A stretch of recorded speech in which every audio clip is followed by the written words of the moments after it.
What's next?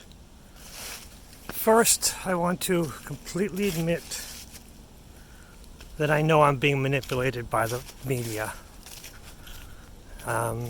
This whole election fiasco that's going on right now, I kind of forgot that the conspiracy theories that are in the spotlight are basically, no matter which, positive or negative, it's just there to manipulate you no matter what. Because the real conspiracy theories, they don't see the light of day. They don't, the real truth, they try to hide. Well, the truth that's out there, they try to manipulate it and change the facts.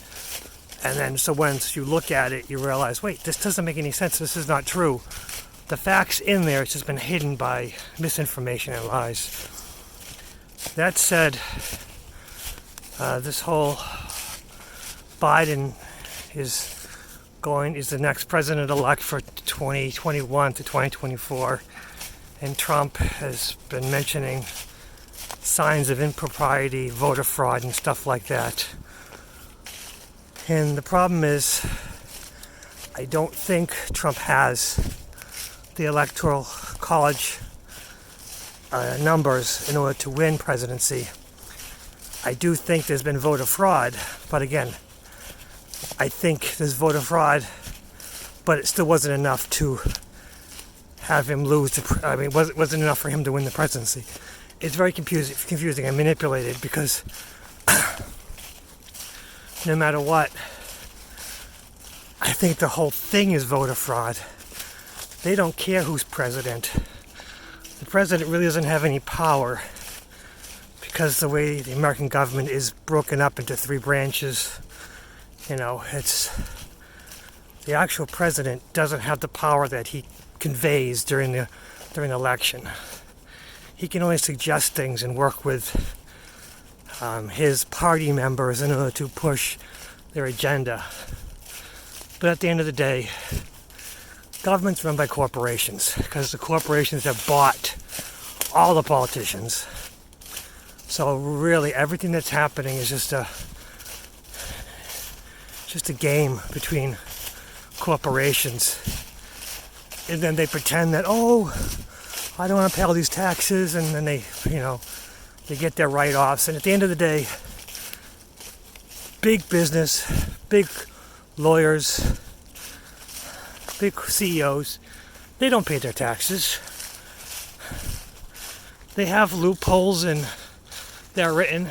The IRS just wants the middle class to pay. That's all they care about. They want us to feel like we're voting and being a part of the system so that we will pay our taxes. And if we don't pay our taxes, then we get, they take it either way. So there's no way to make money without government taking their part unless you pull yourself off the grid or go underground like a undocumented immigrant. And that's just how the system works. And we feel like we're part of it. We feel that, our votes aren't being counted. Okay, let's go through the whole process of, proving that our votes aren't counted. The votes were counted. All they don't care. The politicians want to keep the people fighting with each other. The politicians want the pro-Biden people and the pro-Trump people on opposite sides to fight.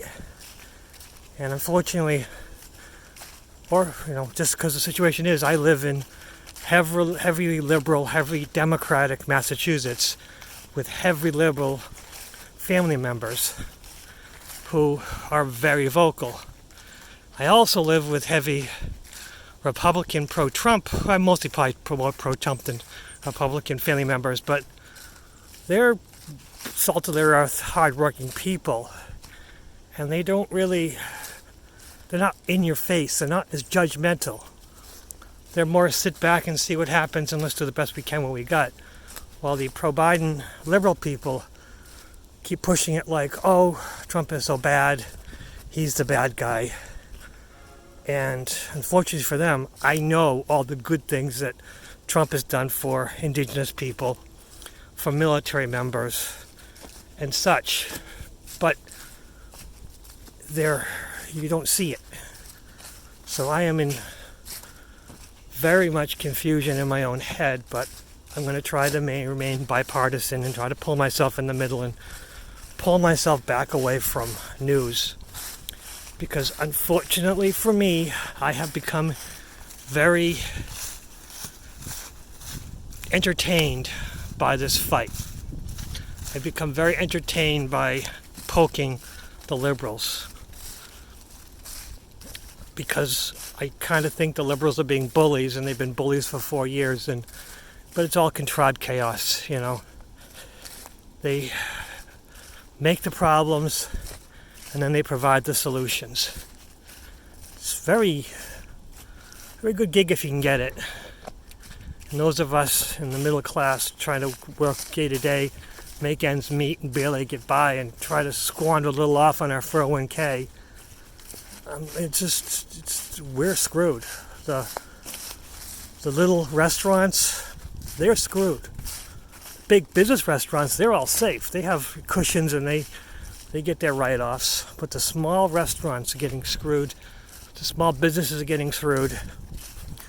And government just keeps getting bigger and bigger and bigger, and business keeps bigger and bigger and bigger. And we vote for it.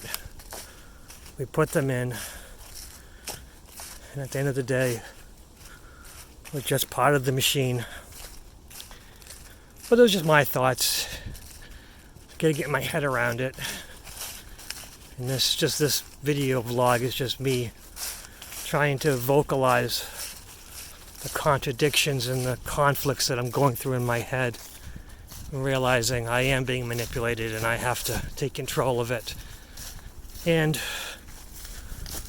be the person I want to be.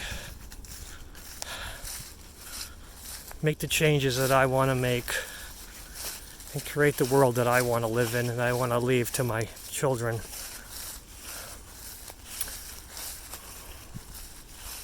What's next?